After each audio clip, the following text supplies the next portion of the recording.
Well, you thought Star Wars was dead, so did we, but now they're bringing stuff back, stuff that should not return. It was perhaps the most visible symbol of the collapse of Star Wars and of the failure of Kathleen Kennedy. The Galactic Starcruiser at Walt Disney World's Hollywood Studios shuttered, closed up, never to welcome guests again after so few guests wanted to attend. Now, however, there is a rumor that they are working to bring back the Galactic Starcruiser.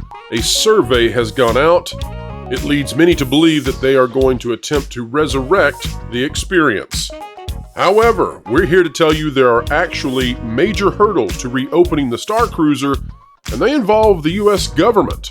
Not only that, but we will also reveal to you the way that Disney could have kept this thing going for years and years at max capacity, making money, and Kathleen Kennedy and the Lucasfilm Story Group put a stop to that. We'll explain it all right now.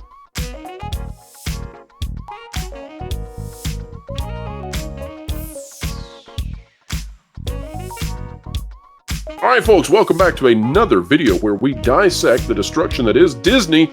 One day they'll get it right, maybe Nelson Peltz will get on the board and maybe he'll bring some friends. But until that day when they get things right, here we are dissecting it yet again. Joining us is Valiant Renegade of the Valiant Renegade channel and Jonas J. Campbell of That Park Place. Gentlemen, welcome back. Bright Suns, where's the refresher?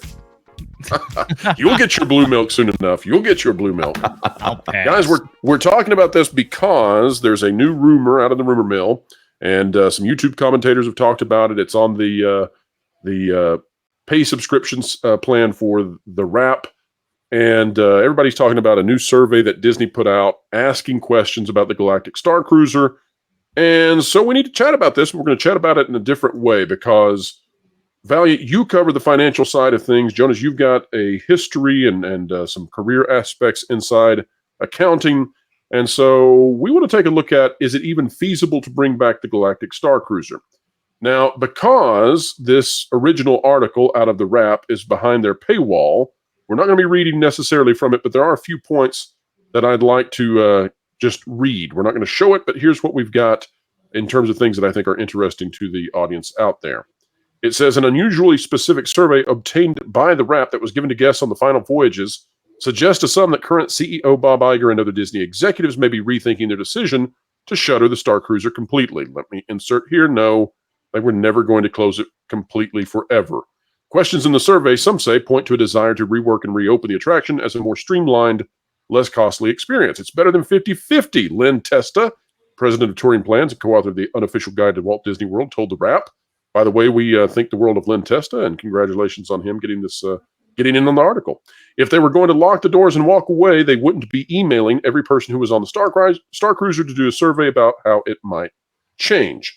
So we've got this other stuff. Let me show this to you real quick, gentlemen.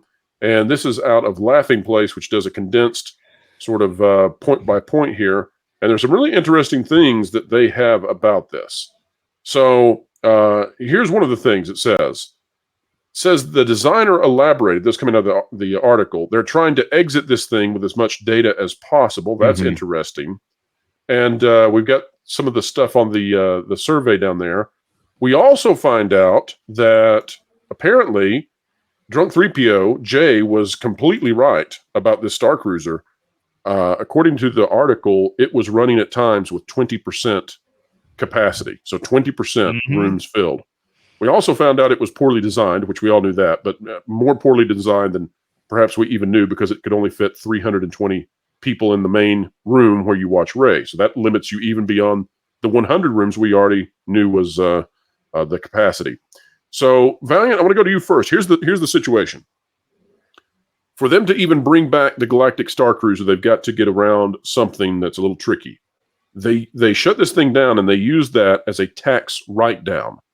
For the folks out there who may not be enamored with tax policy and financials, can you just explain what a tax write-down is, what depreciation is, and how they use the Galactic Starcruiser for that purpose? Wait, there are people who don't love to talk about tax? Everyone's not an actuary? What?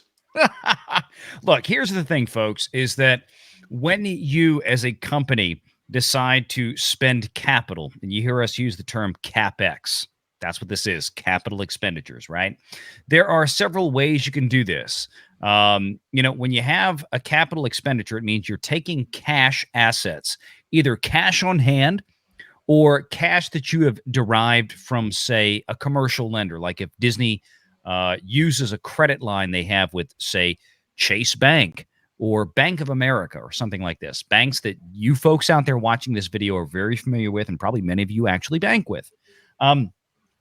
What is Disney going to do? Are they going to convert that into, well, we need to buy more napkins and straws and hamburger patties to sell at the restaurant in Tomorrowland? Or are we actually going to take this cash and convert it into an asset? Well, that's CapEx. That's capital expenditure. So whether it's a movie or whether it's a television show on Disney Plus, or in this case, a Galactic Starcruiser hotel, that is a capital expenditure.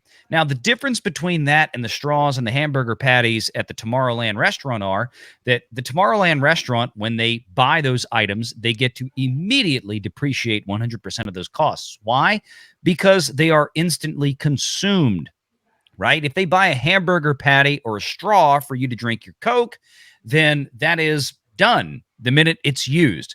But in the case of a cinematic release or a Disney Plus television show, or in the case of a big hotel that they close down a year later, well, those things are not intended to be consumed or their useful life consumed instantly.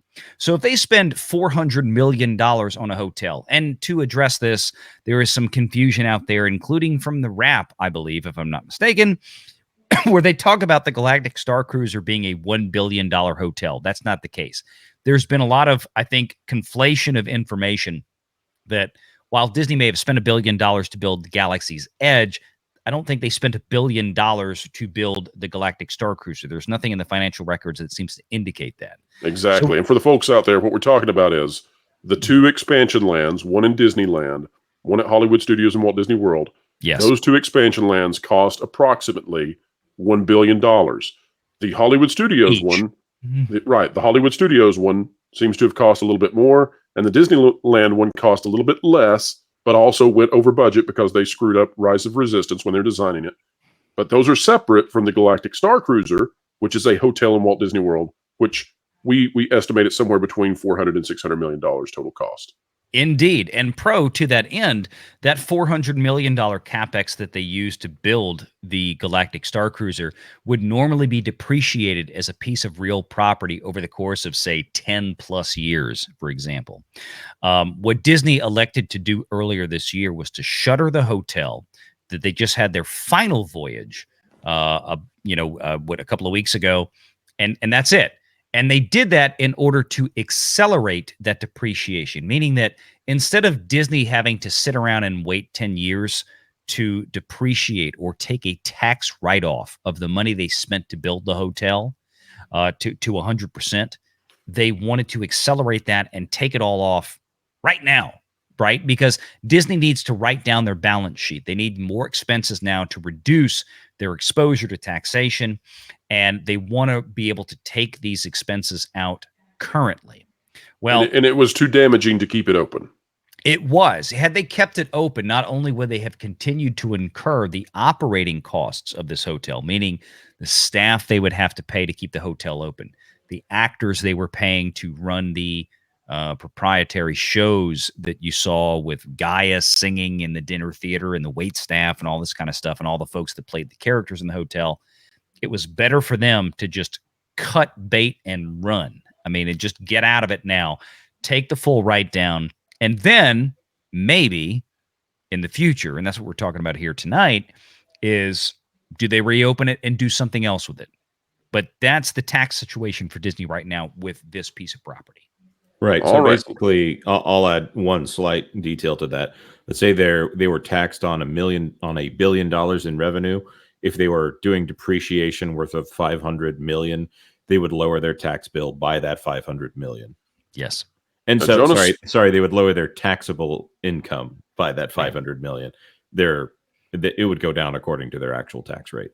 All right, Jonas. So we are going. This is already into the weeds, but I think it's very educating.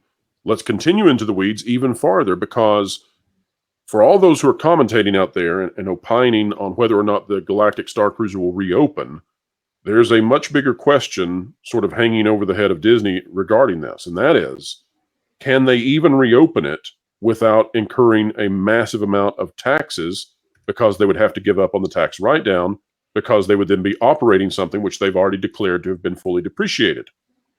How's that for complex? But it goes a little bit farther, because, Jonas, now it's time for us to try to guess how quickly Disney could actually reopen this thing and avoid that situation. My best guess, and again, we're into guess territory here, but my best guess is that they have to wait until October of next year in order to get through their fiscal year that they're currently in, and then be safe to say, oh, well, we're reopening this thing in a new fiscal year with new taxation, etc. What is your take on this, Jonas? How quickly can they actually safely open a new version of the Galactic Starcruiser? Well, I consulted with a few people here, and as a good tax accountant will answer any question, I would say it depends. And it depends on the IRS. Is that fair? Yes, actually, sorry, that was a joke, but it's a tax account. That was a tax accountant joke, and you're 100% right.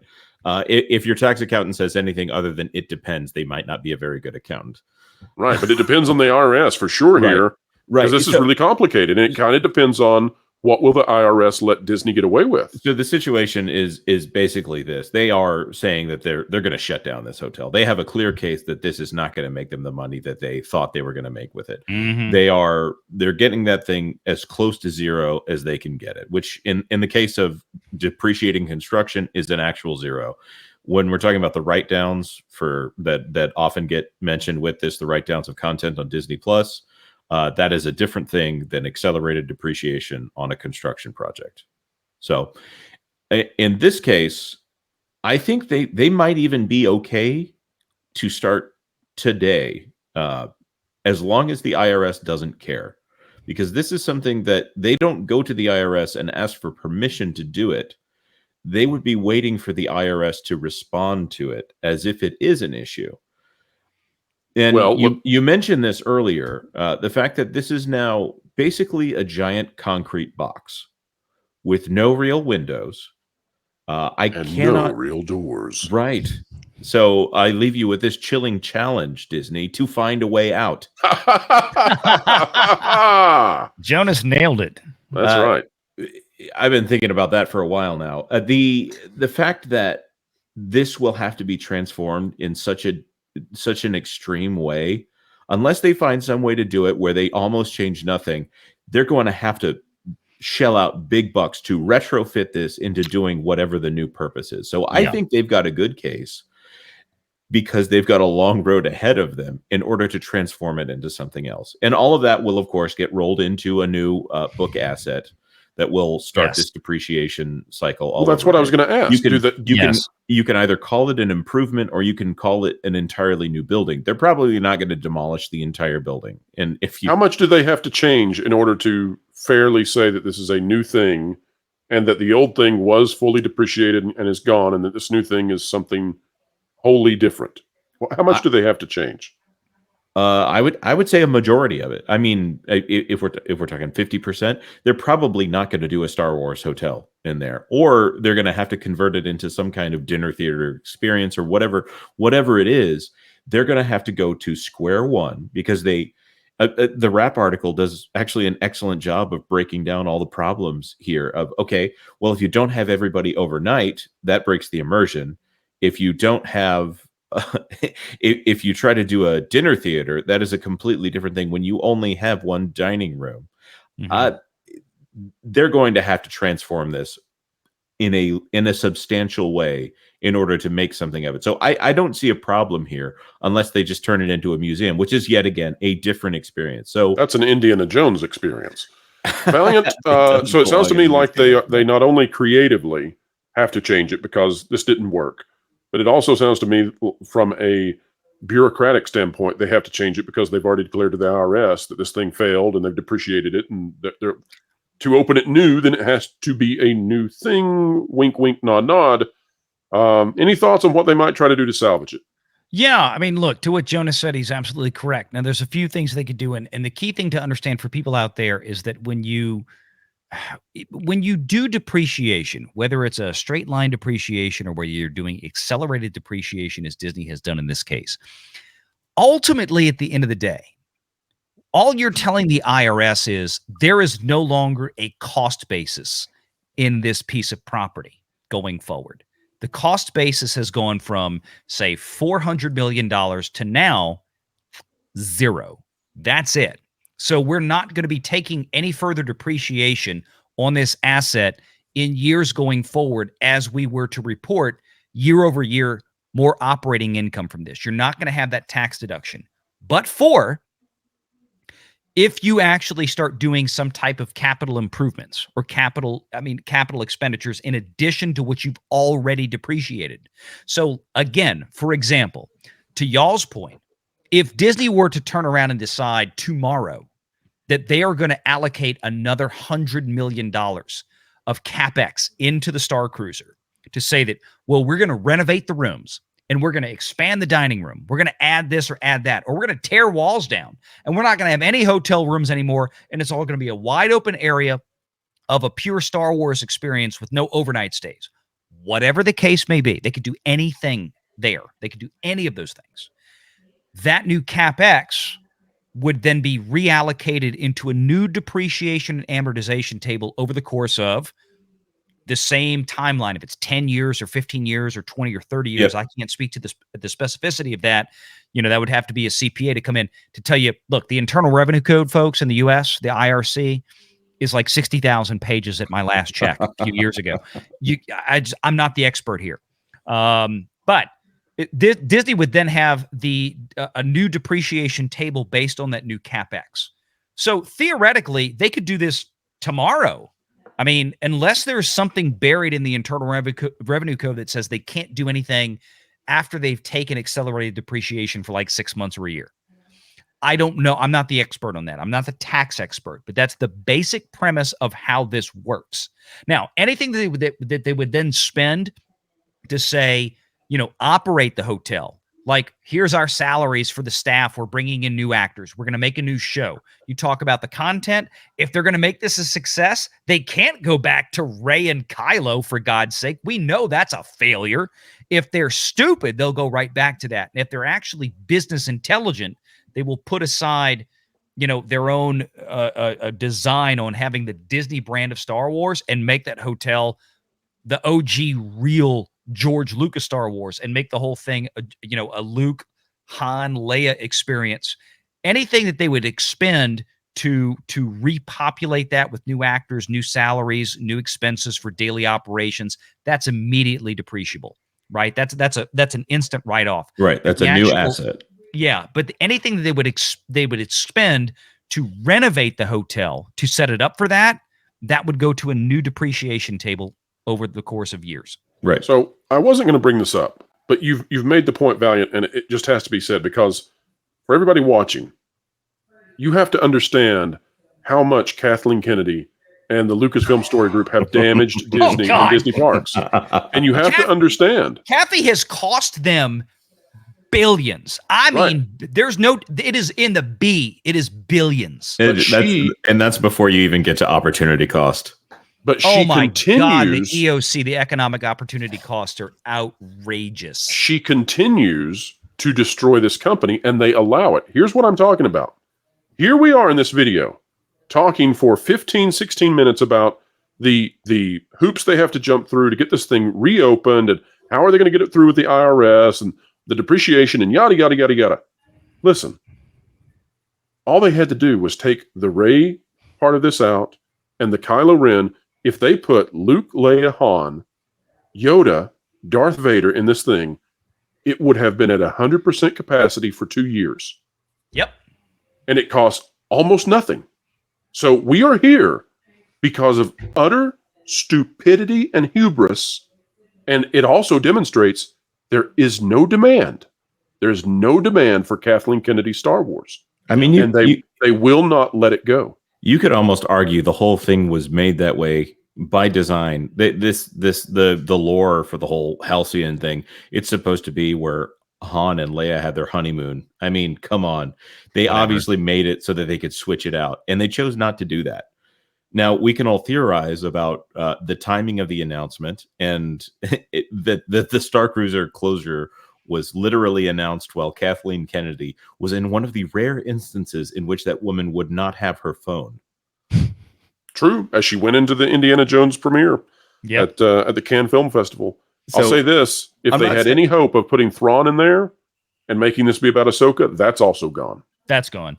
No, look, I've said this several times, especially in the last few weeks. I've really ramped this up because I've been trying to get this message out for people to understand from a purely financial perspective, and that is this. And I stand behind this. I defy anybody out there to prove me wrong. If Disney had simply bought Lucasfilm for $4.05 billion in 2012 and then sat on it and did absolutely nothing, meaning they wouldn't have made a single movie, a single television show, if they had not gone down this road, if they had not created their own brand of Star Wars and just sat on what they bought and used that IP to continue to sell toys, they would have made a ton of money by now. That's a fact. And they are currently the end. In the reverse.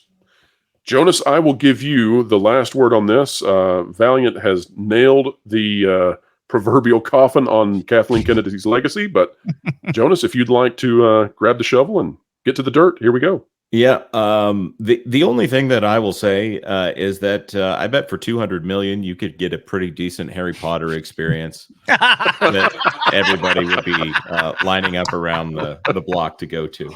I think so. You've nailed it, and I would not put it outside the scope of reality that Epic Universe will have something like this with Harry Potter. I hope they build Godric's Hollow. That's right. Oh man, that'd be amazing.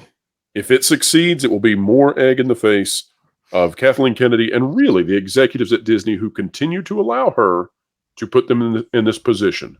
I have no idea why they did not take Rey out and put in Luke and make tons and tons of money. But you know what? That's what we see on Disney Plus as well. The Force is female, folks. Pro. Oh, yes. The Force is female. But maybe the Marvel is not the MCU. Maybe they have figured that out. All right, folks, if you like content like this, consider clicking the like button, share, subscribe, and when you click it, you stick it to the algorithms. It's the notification bell. The conversation here has come to a close, and I love where we came to in the end. But did you? Drop a comment down below. We covet your comments. We care about what you think, and we want you to be part of this dialogue as well. It's a community for a reason. Folks, the Pro Show is live Thursdays, 5 to 7 p.m. Eastern Time. If you're watching this video at the time of its release, that means later today. So hop in, check us out. We'll be talking about all of this and much, much more. There's been so much news breaking about Disney, Netflix, etc. It's bursting at the seams, and we plan to ride this thing to victory.